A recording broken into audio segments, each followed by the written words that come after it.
Muy buenos días, mi nombre es Ricardo Sumalavia y damos inicio a los diálogos internacionales COPE. Este evento ya viene desarrollándose desde hace algunos años y su intención es difundir a los escritores ganadores del certamen literario Premio COPE, que tiene ya una larga data y forma parte ya desde, como les digo, hace una buena cantidad de años para difundir a escritores, poetas, narradores, ensayistas, quienes han ido año a año participando y obteniendo estos premios. Este evento también ha logrado la difusión de estos autores a través de su biblioteca virtual de Petroperú y la idea es justamente lograr una internacionalización a través del diálogo, del debate, del análisis, y se ha venido realizando ya con países como Ecuador, Bolivia, Chile, Colombia, Argentina y México. Y este año 2022 vamos a culminar con El Salvador. Previamente lo hemos hecho con los países invitados, Honduras y Panamá. A continuación, vamos a darle las palabras de bienvenida a cada uno de las personas que nos acompañan aquí en esta sesión, que tenemos que agradecer que este evento se realiza gracias también a las misiones diplomáticas del Perú y a sus respectivos pares de los países que he ido mencionando. A continuación, quisiera darle la palabra al embajador Carlos Herrera, director general para Asuntos Culturales del Ministerio de Relaciones Exteriores del Perú. Embajador Carlos Herrera, y también hay que mencionarlo, el gran narrador peruano.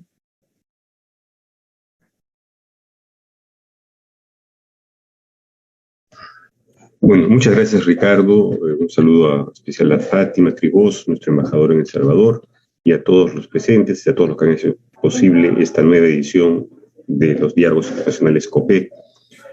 En anteriores oportunidades he expresado ya la gratitud que yo tengo personalmente por esta iniciativa de Petroperú de organizar anualmente su concurso, bienalmente sus concursos inicialmente de cuento y luego se extendió a poesía, a novela y el ensayo, ¿no? Creo que COPE ha sido uno de los principales impulsores de desarrollo reciente de la narrativa peruana, y de hecho la metodología de los autores que han publicado en COPE encierra, creo yo, lo mejor de nuestra narrativa. Entonces es muy significativo el que ahora esta internacionalización a la que se referencia Ricardo pueda además explorar territorios, explorar nacionalidades y países que habitualmente no están en nuestro primer círculo de conocimiento, ¿no? como es Centroamérica, y hemos visto cuán productivos han sido los diálogos sobre Honduras y en Panamá. Hoy día, entonces, será con El Salvador. Un saludo nuevamente a todos ustedes. Muchas gracias por esta participación. Muchísimas gracias al embajador Carlos Herrera. Y a continuación le damos la palabra a la embajadora Fátima Triboso Sacuma, embajadora del Perú en El Salvador. Embajadora, por favor.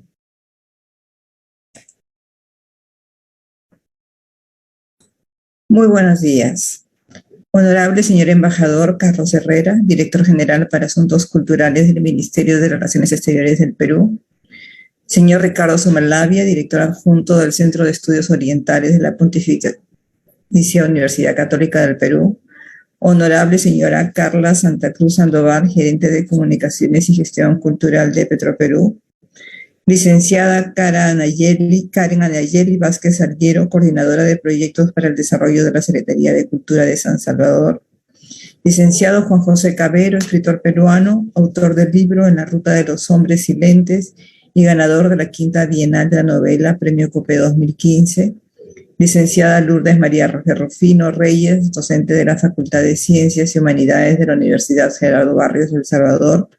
Licenciada Aida Párraga, escritora salvadoreña.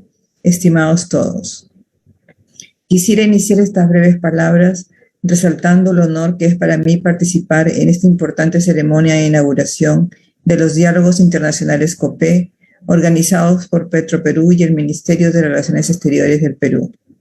En esta ocasión, los diálogos internacionales COPE se llevan a cabo entre el Perú y El Salvador, por lo que la misión a mi cargo ha coordinado estrechamente con la Secretaría de Cultura de la Alcaldía de San Salvador, lográndose así la participación de importantes personalidades y reconocidas personas académicas salvadoreñas, quienes abordarán el libro En la ruta de los hombres silentes, del escritor peruano Juan José Cabero, ganador del oro en la Quinta Bienal de Novela Premio Copé 2015. En este contexto, quiero expresar un especial agradecimiento a la Secretaría de Cultura de la Alcaldía de San Salvador y a todo su equipo de trabajo.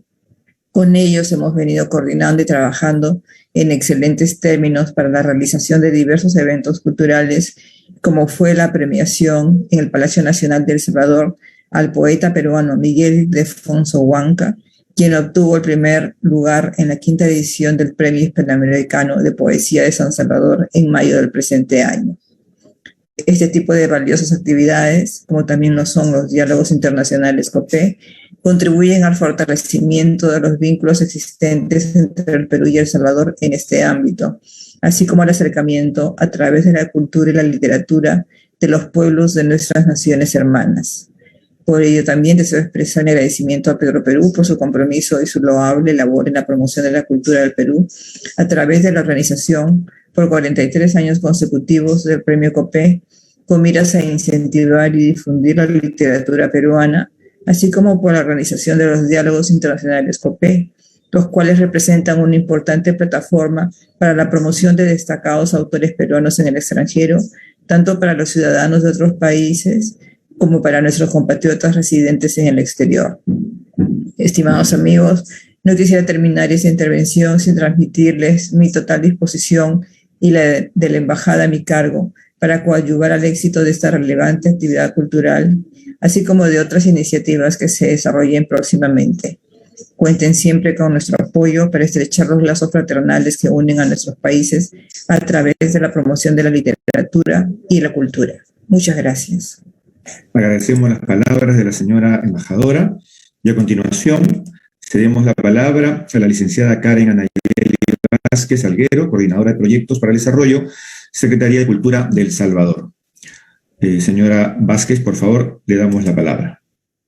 Muy buenos días. Quiero enviar un saludo a la excelentísima señora Fátima Trigoso, embajadora de la República del Perú en El Salvador, al honorable señor Carlos Herrera, director general para Asuntos Culturales del Ministerio de Relaciones Exteriores del Perú, al honorable señor Aldo Durán, jefe de gestión cultural de Petroperú. Asimismo, un saludo para Ricardo Sumalavia, director adjunto del Centro de Estudios Orientales de la Pontificia Universidad Católica del Perú, al licenciado Juan José Cabero, autor del libro ganador de la Quinta Bienal de Novela Premios Copé 2015, a la licenciada Aida Párrago, escritora salvadoreña, estimada licenciada Lourdes Ferrufino, académica invitada de la Universidad Gerardo Barrios, y a todos los que nos acompañan en esta transmisión. Es un gusto para mí dirigirme a ustedes en ocasión de la tercera edición de los Diálogos Internacionales COPE.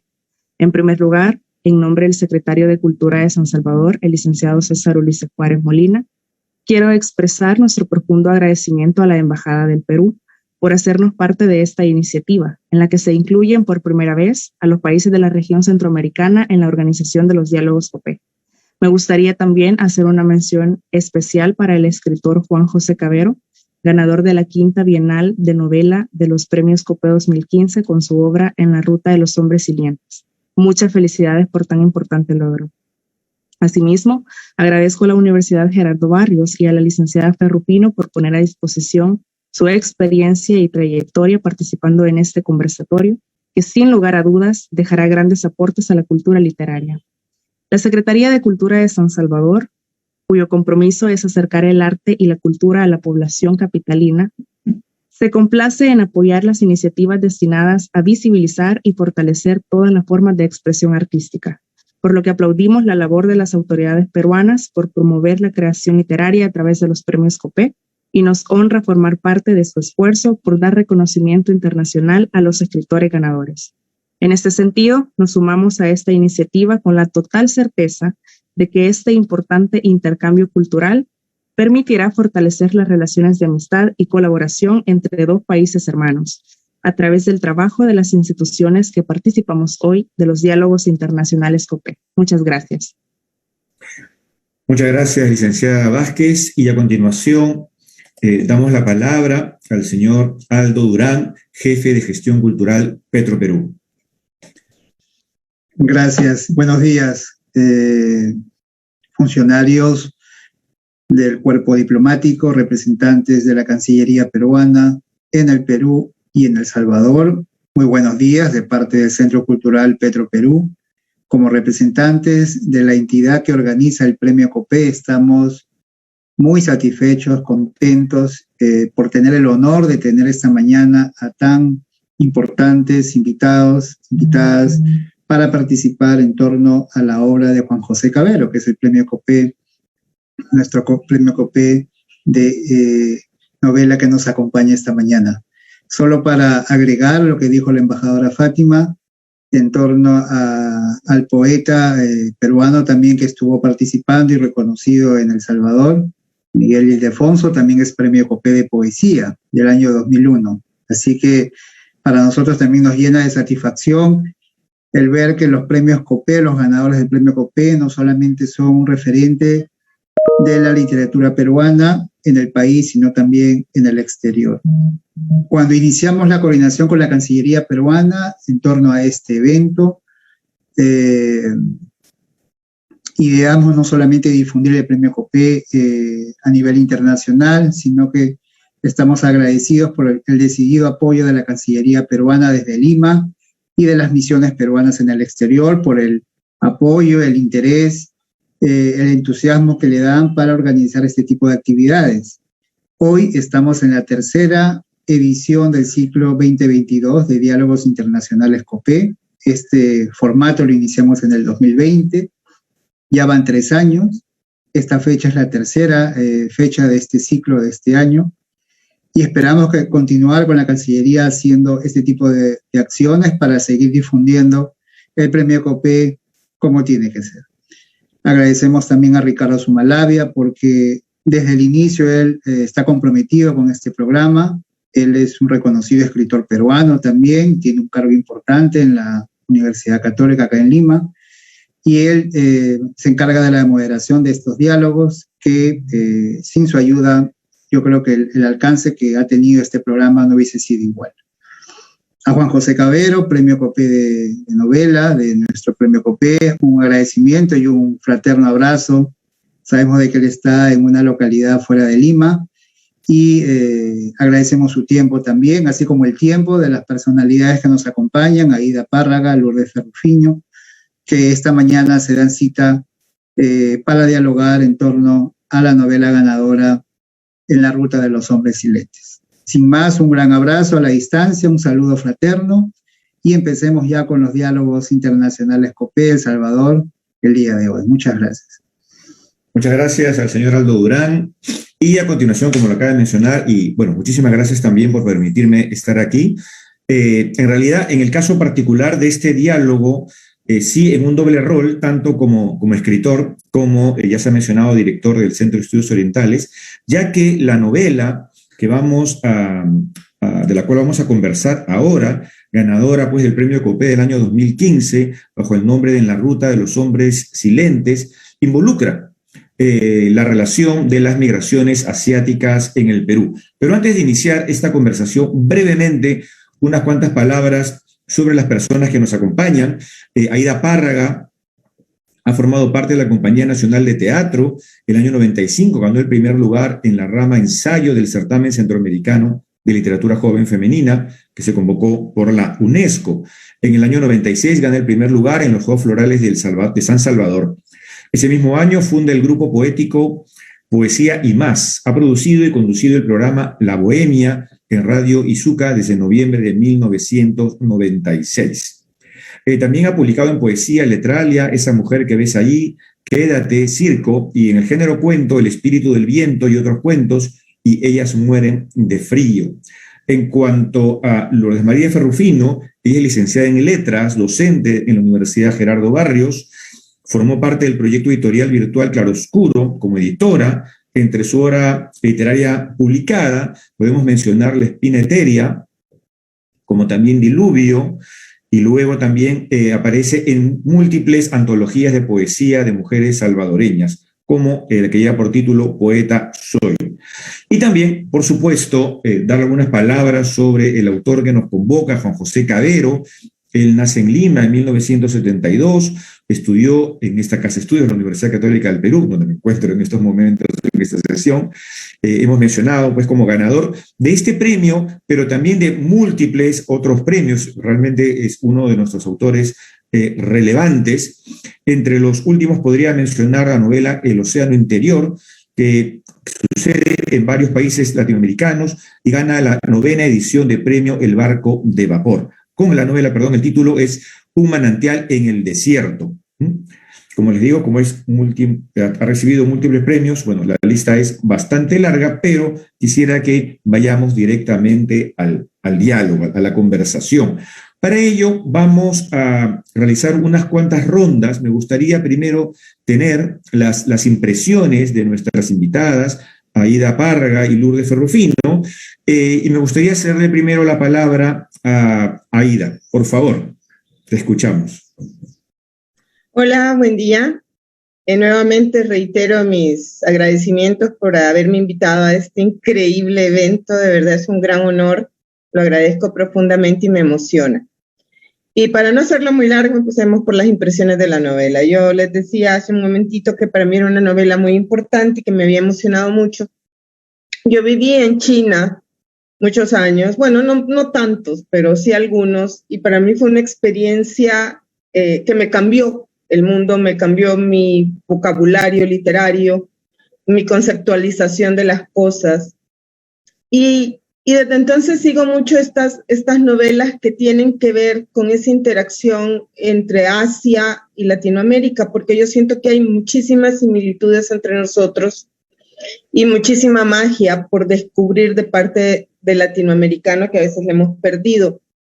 En La Ruta de los Hombres Silentes, esta transculturización de Asia hacia Latinoamérica, esta experiencia de vida tan distinta, además en un momento, digamos, interesante de la historia en el Perú, en un momento muy convulsionado políticamente, que además nos narra una guerra entre dos países latinoamericanos.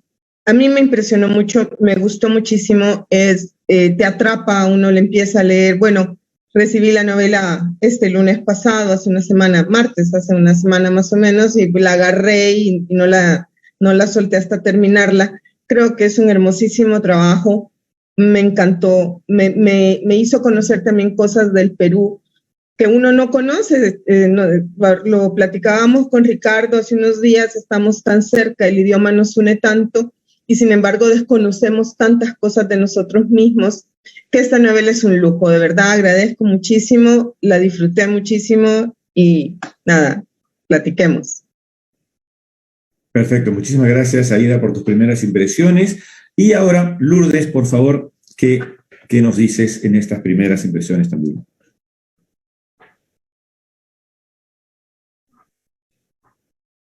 Hola, ¿se escucha?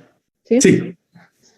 Bueno, por mi parte, desconocía totalmente la migración de chinos hacia el Perú. Entonces fue un tema por el que se me motivó también a investigar un poquito.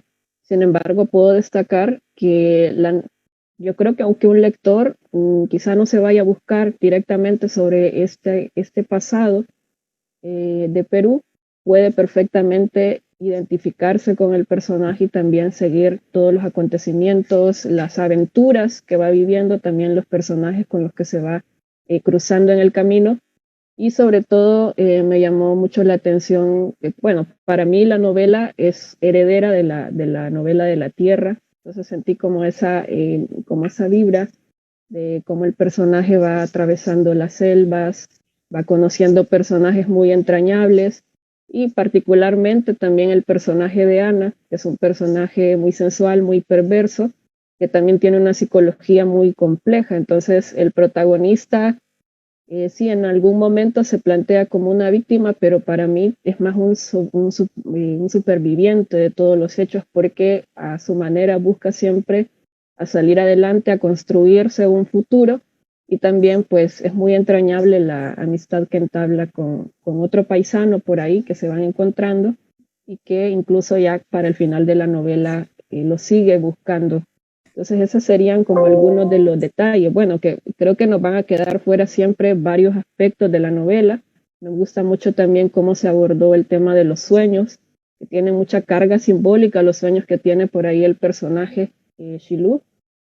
Y bueno, como menciono, creo que se van a quedar fuera muchos detalles. Sin embargo, me parece un protagonista muy complejo, muy interesante.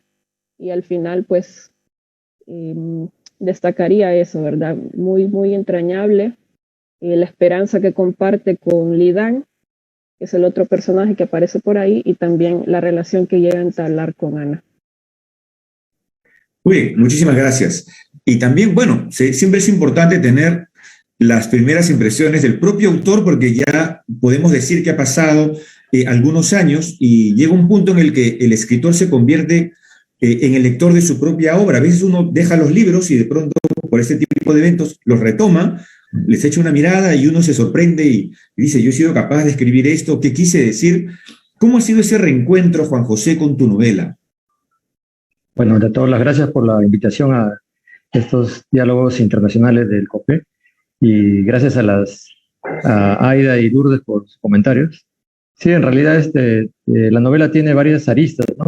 He conversado con varios lectores, escritores también, y me cuentan que también han tenido sus impresiones, ¿no? Incluso salió un ensayo que habla de la doble transversalidad de la novela, una transversalidad geográfica y una transversalidad histórica. Transversalidad histórica que pasa por diferentes espacios de la historia del Perú, como es la inmigración china, que se dio de 1849 a 1874 con el Perú, la guerra con Chile, que se dio a partir de 1879 al 1884, y la explotación del caucho, ¿no? Que se dio a finales, la última década del siglo XIX hasta las primeras décadas del siglo XX. Entonces, todos esos periodos históricos atraviesan la novela, y aparte la transversabilidad geográfica que se da, que el personaje va de Macao, atraviesa todo el Océano Pacífico y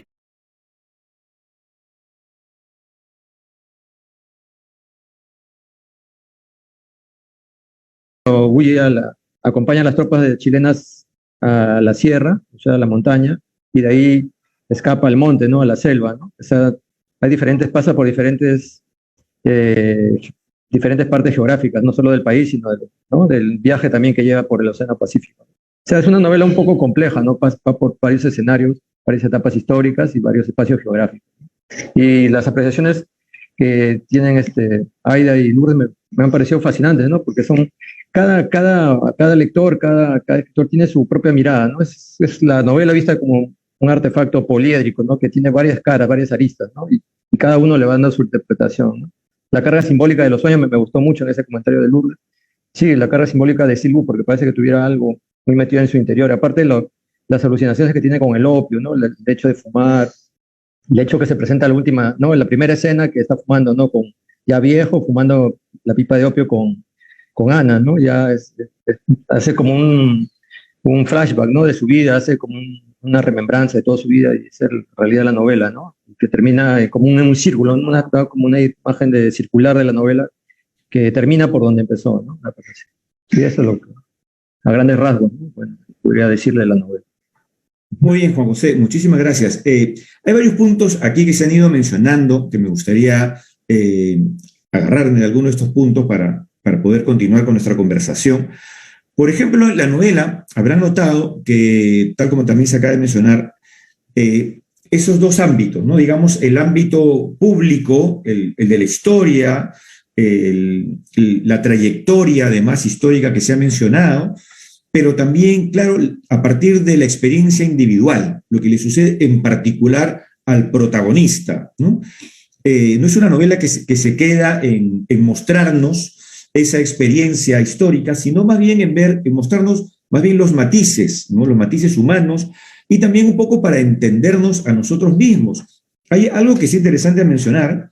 En el caso peruano, la tradición de la migración asiática es de larga data. De hecho, la novela se ambienta en estas primeras migraciones chinas. A finales del siglo XIX tenemos la presencia de las primeras migraciones japonesas y recién, pues, a la segunda parte del siglo XX, las migraciones coreanas. En el caso peruano, es interesante porque las costumbres chinas específicas las tenemos integradas en el día a día. Es sorprendente cuando, por ejemplo, nos preguntan nuestros amigos extranjeros sobre, por ejemplo, nuestra gastronomía que es tan popular y nos preguntan por nuestros platos banderas. Mencionamos varios platos que tienen ingredientes de origen chino, como también habrá otros de origen japonés o de origen africano. Y en el caso de la literatura, los cuentos, las novelas que se han escrito, la poesía también, a partir de esta experiencia migratoria, normalmente ha sido llevada adelante esta creación por descendientes de los chinos en el Perú, los llamados los tusanes. En el caso de Juan José, no le he preguntado, pero sospecho que no necesariamente hay una filiación sanguínea con las migraciones chinas, con las familias chinas en el Perú, pero si no fuera así, ya nos dirá Juan José, sí es interesante ese interés, es decir, de alguien no descendiente de la migración china que está hurgando en ese momento de la historia a través de la sensibilidad de su protagonista, ¿no? Esto por un lado, porque la llegada de los chinos al caso peruano. Luego, la relación en el caso de estos protagonistas que estaban como en segundo plano en el caso de la guerra del Pacífico, pero que vale la pena pues poner en la palestra a estos personajes y entender otras aristas, como también lo he mencionado, de la historia peruana, ¿no? Como también la experiencia del caucho en la Amazonía. Pero lo que quisiera preguntar también a las invitadas, y que a partir de lo que digan, con Juan José lo iremos también matizando, es sobre esa experiencia de la migración asiática en nuestros respectivos países. En el caso de El Salvador, ¿cómo se da esta experiencia? Si es intensa, es pequeña, si se integra, si hay conflictos. Mientras leían ustedes la novela, seguramente han estado pues estableciendo paralelos con sus respectivas realidades. ¿Cómo lo han asumido ustedes? Empezamos ahora por Lourdes y luego vamos con Aida. Lourdes, por favor. Bueno, por mi parte, entiendo que sí hay migración china en el país, incluso todavía. Creo que se han integrado de manera creo que la integración ha sido bastante amable. No sé específicamente desde hace cuánto, pero para el caso aquí, en la ciudad donde vivo, hay bastante presencia de chinos que tienen sus restaurantes, que ofrecen sus clases, que enseñan sobre su cultura y son lugares que reciben a mucha gente interesada. Entonces que también se sienten como muy cómodos con el aprendizaje que todos ellos les transmiten y también cómo ellos cómo nos perciben a nosotros con salvadoreños. Y de algún modo incluso una especie de sincretismo que se ha dado ahí entre algunas costumbres, algunas creencias que tenemos también los salvadoreños, que creo que también las compartimos todos como latinoamericanos. Sin embargo, sí veo como de algún modo quizá esa asimilación por parte de la cultura china en nuestro país, y como menciono particularmente aquí en San Miguel, hay varios lugares, varios restaurantes donde están dirigidos por ellos y como menciono, mucha gente está interesada en aprender sobre ellos y pues son personas que tienen años viviendo aquí, que se han establecido en El Salvador, que se sienten bastante cómodos, considero, y pues por mi parte veo que no hay mayor conflicto. Eso sí, que quizá siempre muy celosos con sus costumbres, sin embargo veo que la convivencia es bastante positiva. Muy bien, muy interesante lo que mencionas, Lourdes. Ahora lo vamos a ampliar también. Aida, ¿qué nos comentarás? Hola. Vea, yo creo que la inmigración, no somos un país de muchos inmigrantes, sin embargo hemos tenido inmigración turca, del Medio Oriente y asiática. Tendemos a llamarlos a todos chinos. Sean japoneses, sean coreanos, sean chinos, Como a los turcos les llamamos todos turcos, sean libaneses, sean árabes, y eso, ¿no? Se incrementa a partir de la construcción del ferrocarril, allá por el 1800 algo. Es el momento en donde la migración se vuelve más grande y muchísimo más cuando construyen el canal de Panamá, donde hay mucho nacional chino trabajando en la construcción y después se dispersa en Centroamérica, ¿no? Cuando termina el proyecto. Ahí hubo mucha mezcla también, porque además de la comunidad propia, digamos, de la comunidad original, tendemos mucho al mestizaje. Entonces, aunque no lo veamos ya a estas alturas de la historia como una comunidad china así propia, exclusiva, también hay mucho mestizaje entre salvadoreños y la comunidad china. No, creo que desde hace mucho tiempo tienen gran influencia, sobre todo en la parte comercial, en el sector comercial. Y hay un escritor nuestro, bueno, nacido en Honduras, pero que vive acá, que hace algunos años escribió una novela muy interesante que se llama El destino de Amuy, y se trata sobre una familia china viviendo en San Vicente, que es una de nuestras provincias o departamentos, que han venido a poner sus negocios. Entonces los identificamos mucho como negociantes. Y este chino se lleva a una chica salvadoreña a Cantón, precisamente, allá por el principio del 1900. Y entonces es toda esa historia, no la voy a contar obviamente, pero es toda esa historia de cómo una mujer salvadoreña tiene que integrarse a una sociedad cantonesa donde no conoce el idioma ni nada. Es como al otro lado, ¿no? Es como la vuelta de la novela que estamos viendo en este momento. Se distingue la comunidad china en nuestro país por eso, por el comercio, por los restaurantes, como lo ha dicho Lourdes, y en este momento también hay un centro cultural chino bien interesante acá en San Salvador, en donde se imparte el mandarín, en donde se imparten clases.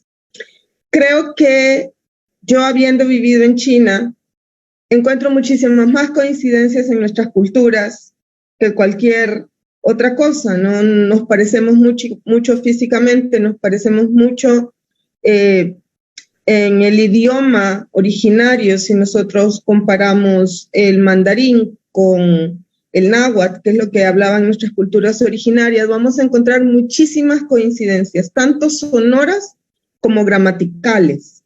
Y eso a mí me dejó impresionada realmente. Desafortunadamente, no conocemos el mandarín y el náhuatl se está muriendo. Pero sí creo y confieso que soy creyente de que el estrecho de Bering fue cruzado por asiáticos y colonizada Latinoamérica. Y por eso siento que nos llama tanto. Uno de los sincretismos más interesantes para mí es el de Quetzalcóatl, la serpiente, ¿no? El dios serpiente emplumado, porque es definitivamente un dragón. O sea, es un dragón, no hay que darle mucha vuelta.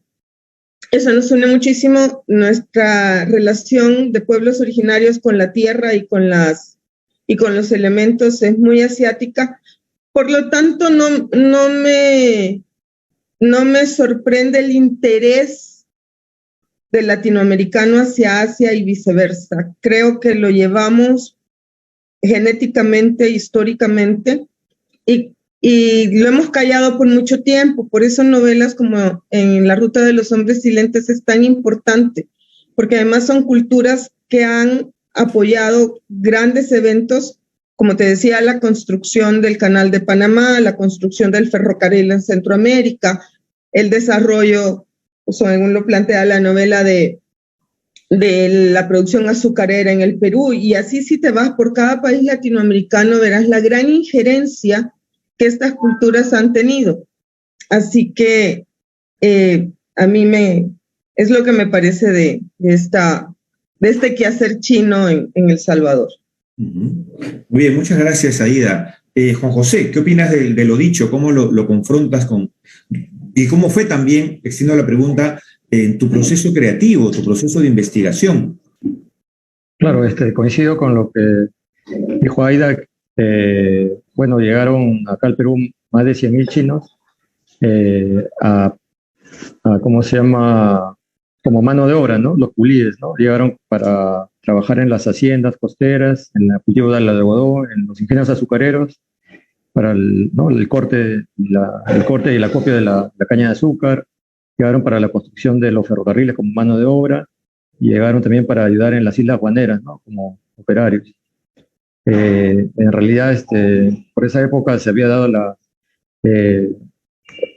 decretado libertad, ¿no? De los esclavos por el presidente Ramón Castilla, y bueno, ese también fue un factor de la falta de mano de obra, ¿no? Que pudiera suplir esa mano de obra que ya no era esclava. Entonces vieron la opción de contratar, hubo todo un debate, ¿no? Histórico entre las élites de esa época, y nos decían que querían haber inmigración europea, pero decantaron por la inmigración asiática, porque había un ejemplo en Cuba ya se había probado con culíes en las plantaciones de caña de azúcar. Entonces vieron factible traer chinos, ¿no? Y la mortandad en esos viajes de 4 meses era de alrededor del 15%, incluso hasta el 50%, ¿no? De los viajeros que iban asignados en las bodegas de los barcos, ¿no? Morían, ¿no?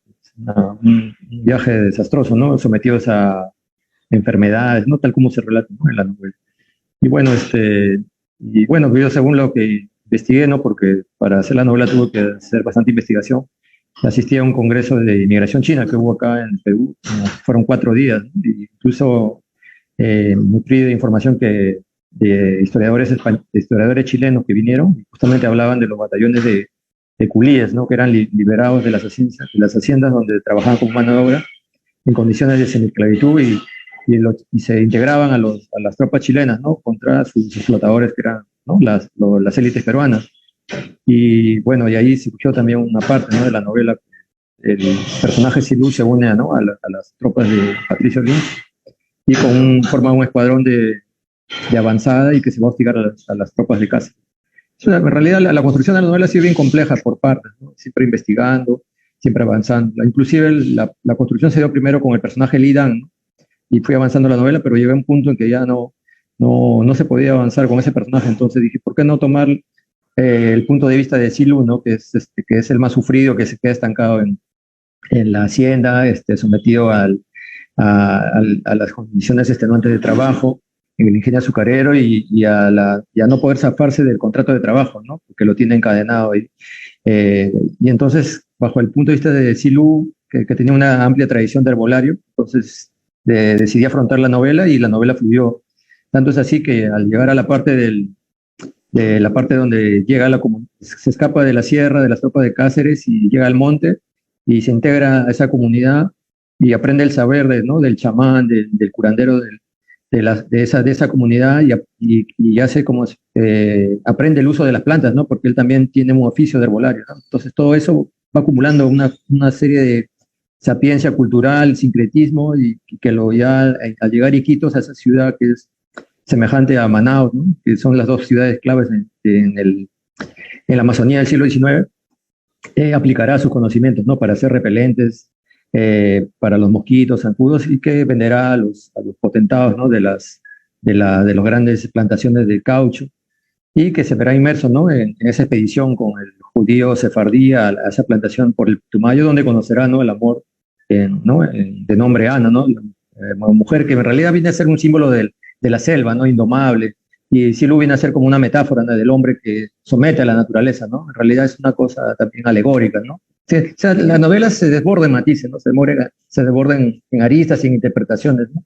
Es muy compleja, pero también se lee, lo bueno es que se lee fluidamente, ¿no? Cualquiera que no es un lector o un académico, un lector especializado o un académico, tranquilamente la puede disfrutar como cualquier lector, pero va mucho más allá, ¿no? La novela va mucho más allá de eso.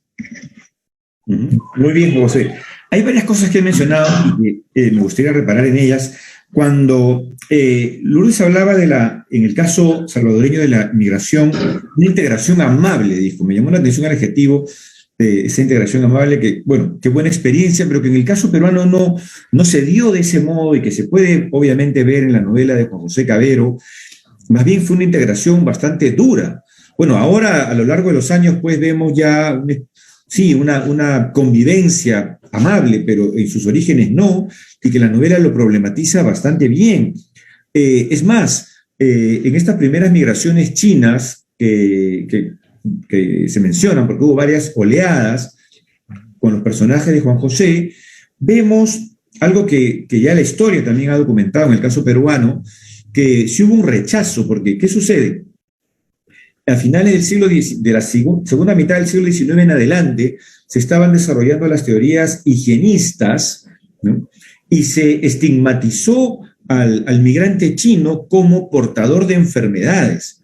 Entonces hubo una imagen bastante negativa que la historia nos ha demostrado, porque estas mentalidades lamentablemente no han desaparecido del todo. Cuando se inicia la pandemia, pues nuevamente resurgen esos viejos estigmas contra la inmigración china, y es más, desde la iconografía, ¿no? Esto es sumamente interesante, y creo que leyendo la novela de Juan José Cavero nos permite entender ese pasado y confrontarlo con las experiencias recientes. Por otro lado, algo interesante que han mencionado ustedes, lo mencionó Aida, mencionando el hecho de la construcción de ferrocarril, del canal de Panamá y la presencia asiática.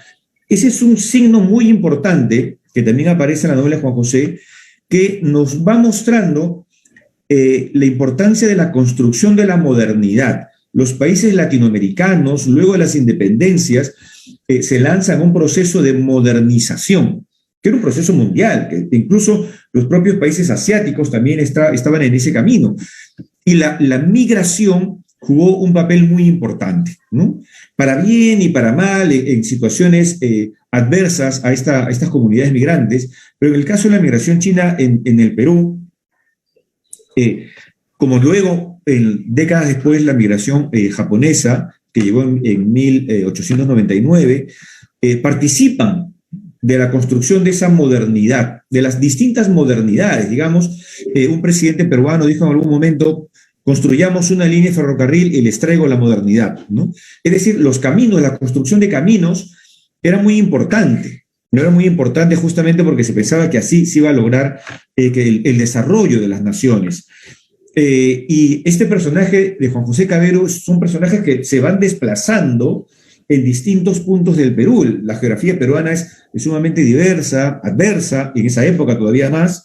Y eso es un punto interesante. Y que luego, claro, a las buenas o a las malas, hemos tenido también un sincretismo que también, aquí lo vinculo con lo que mencionaba Aida, es un sincretismo especial, particular, si asumimos justamente esta teoría migracionista que atravesaron el estrecho de Bering y fueron poblando de norte a sur pues todo el espacio americano, ¿no?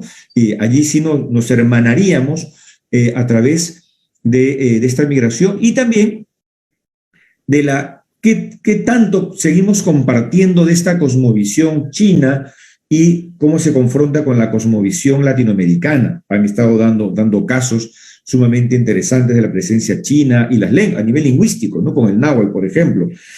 Luego hay otro punto interesante que ha mencionado Juan José, un punto histórico, que es la Guerra del Pacífico, y de este famoso llamado Batallón Vulcano, ¿no? Que era el batallón chino, justamente porque eran maltratados, estaban en condiciones de semi-esclavitud, pero lo del semi es una formalidad, porque en la práctica era una esclavitud, y que, por supuesto, desde el sur avanzaron con las tropas chilenas y llegaron hasta la capital. Incluso la historia que está muy bien contada aquí son de estos ajustes de cuentas entre los propios chinos también. De Juan José, como él lo ha mencionado, su novela ofrece diversas aristas, y que se puede entrar por distintas puertas. Otra más que también se ha mencionado es con referente a la experiencia herbolaria de su protagonista y la medicina local. En el caso de la Amazonía, donde obviamente la vegetación pues, nos ofrece y le ofrece al personaje también experiencias diversas, y de allí al mundo del ensueño, etc. La idea de la construcción de la modernidad, la ciencia, también viene de la mano de la llamada pseudociencia. Esto, el término va a ser relativo dependiendo de quién lo aplique, ¿no es cierto? O del saber milenario, como en el caso de la medicina herbolaria.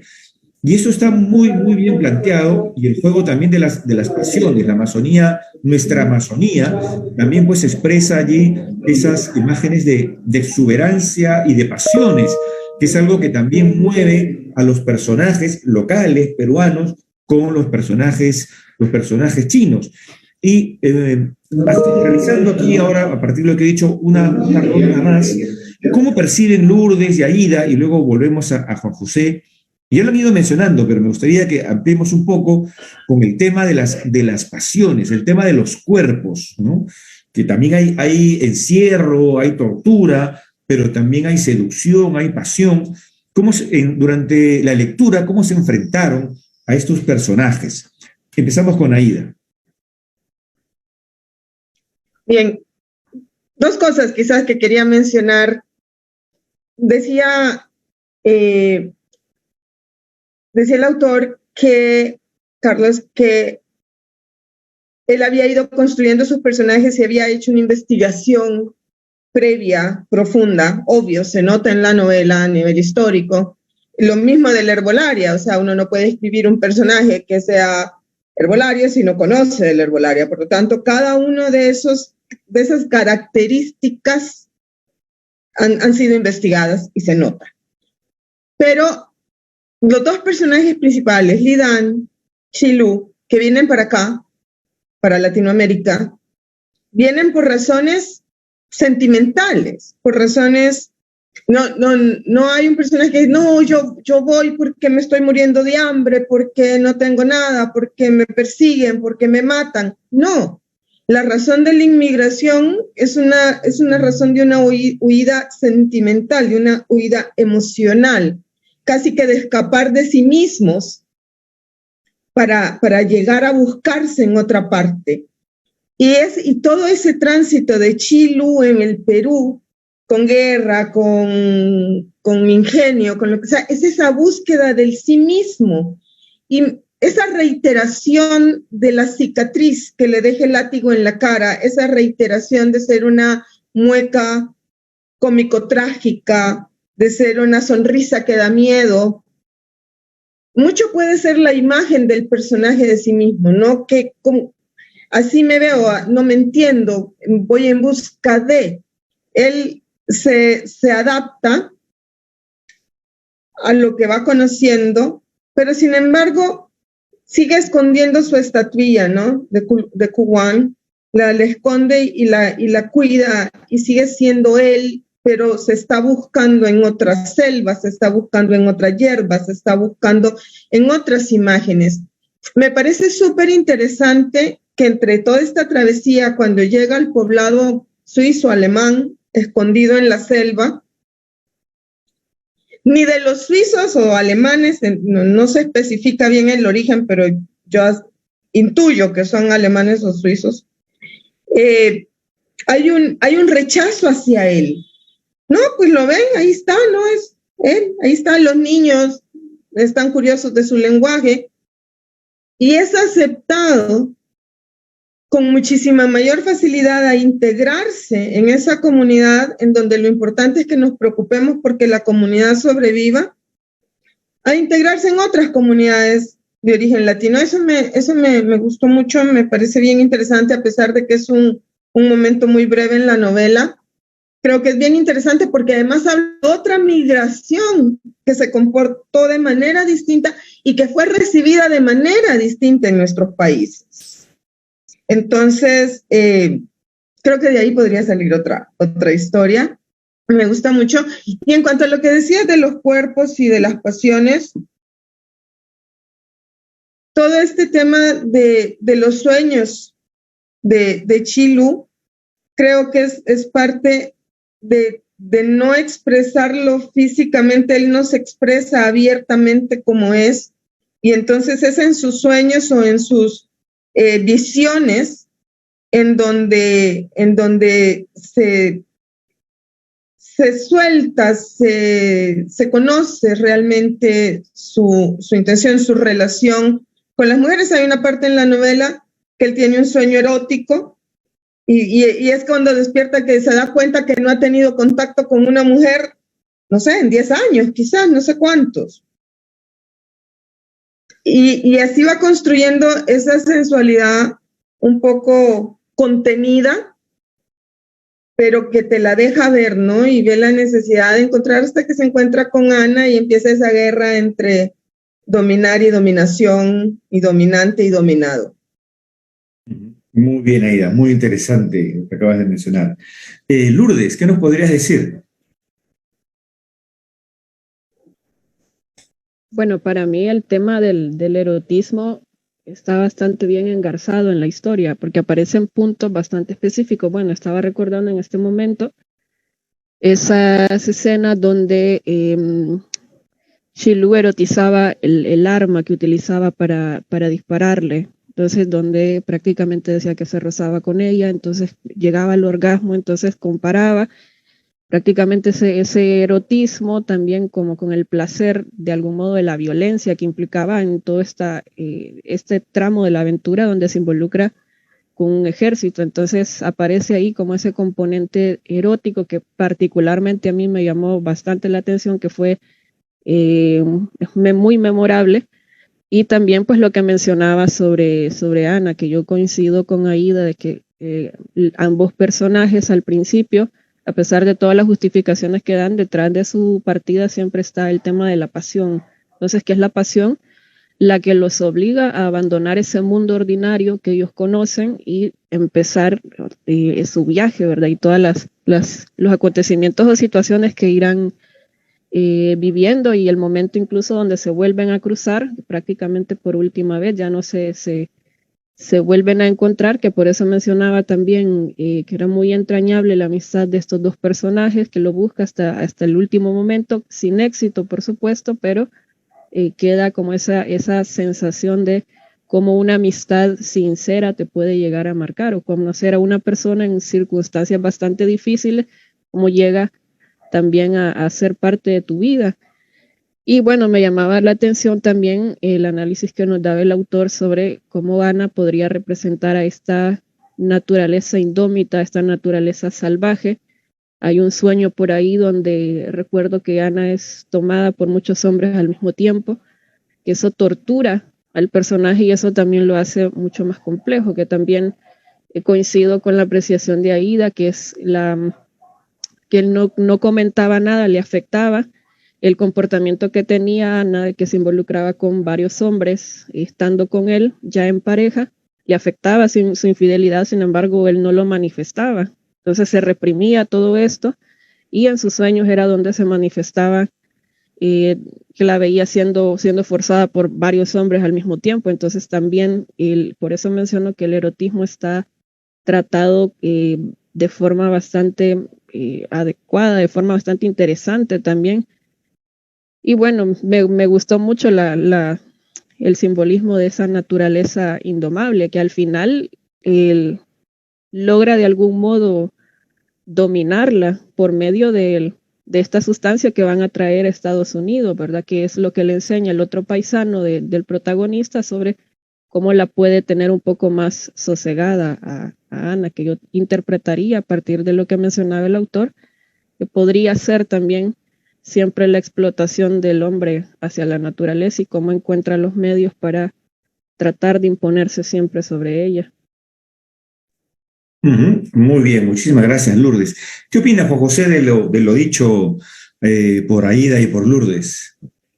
Claro, sí ha manifestado justamente lo que yo también, ¿no? La intención que a veces uno tiene al hacer la novela, ¿no? Aunque después de releerla, después de años, sacan más cosas y más cosas. Es una novela bien ambiciosa. Y aparte de eso está también las manifestaciones, como dije, de los sueños, pero manifestaciones también de sustancias alucinógenas, ¿no? Como el opio, como el ayahuasca, ¿no? El ayahuasca, que es ese saber, ¿no? Ancestral que le hacen tomar en esa comunidad y donde él puede trasladarse incluso hasta ver el futuro, ¿no? De la nación peruana, ¿no? Que donde hay ese sincretismo, donde él está transitando por una especie de, él está describiendo a su manera, ¿no? Ese complejo de entramado de edificios, de comidas, ¿no? Que están sincretizándose la comida, como él ve que están ofreciendo comida cantonesa, ¿no? En en el futuro, ¿no? Es lo que pasa, es como una alegoría también al futuro del Perú, ¿no? Ese sincretismo se ha manifestado en cosas culturales, pero también en cosas gastronómicas, ¿no? Como la rocha aufa, y diferentes recetas que, bueno, acá en el Perú son de uso masivo, de uso común, ¿no? Los hemos adoptado como propios ya. Y también lo reprimido del personaje que se manifiesta a través de los sueños, de las alucinaciones, ¿no? Ahí es como un desborde, ¿no? Un desborde del personaje que se explaya su sensualidad. Lo que no puede decir estando consciente, lo dice mediante sus alucinaciones, mediante sus sueños, y ahí se desborda, ¿no? El personaje.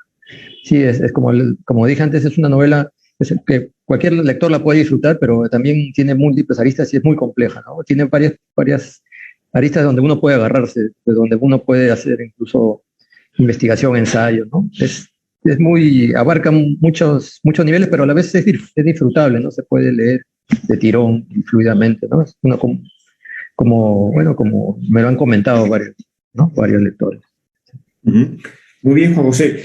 Muy interesante lo que han estado mencionando tanto Aida como Lourdes, la idea, también me gusta lo de la huida de uno mismo, ¿no? Es decir, tienes que dejar China, irte a atravesar el planeta para buscarte a ti mismo, ¿no? Y eso es sumamente interesante y que, claro, para un escritor es interesante además cuando uno tiene un planteamiento y los lectores van encontrando otras posibilidades más de lecturas. Estoy seguro que Juan José, como todos los escritores, pues nos sentimos, y también Aida y Lourdes, gratificados de estas impresiones, ¿no es cierto? Bueno, el tiempo ha ido a una velocidad increíble. Estamos sumamente agradecidos con Juan José Cavero, con Aida Párraga, con Lourdes Ferrufino, también agradeciendo a las personas que a través de las redes nos han estado enviando saludos, también van nuestros respectivos parabienes para todos, y por supuesto agradecer a las misiones diplomáticas de la Cancillería peruana, también a las autoridades de El Salvador, también las autoridades de Petroperú y a través de las secciones de cultura, a los organizadores, por supuesto, de este premio tan interesante, y quizá darle unas breves palabras finales al señor Aldo Durán como cierre de esta sesión.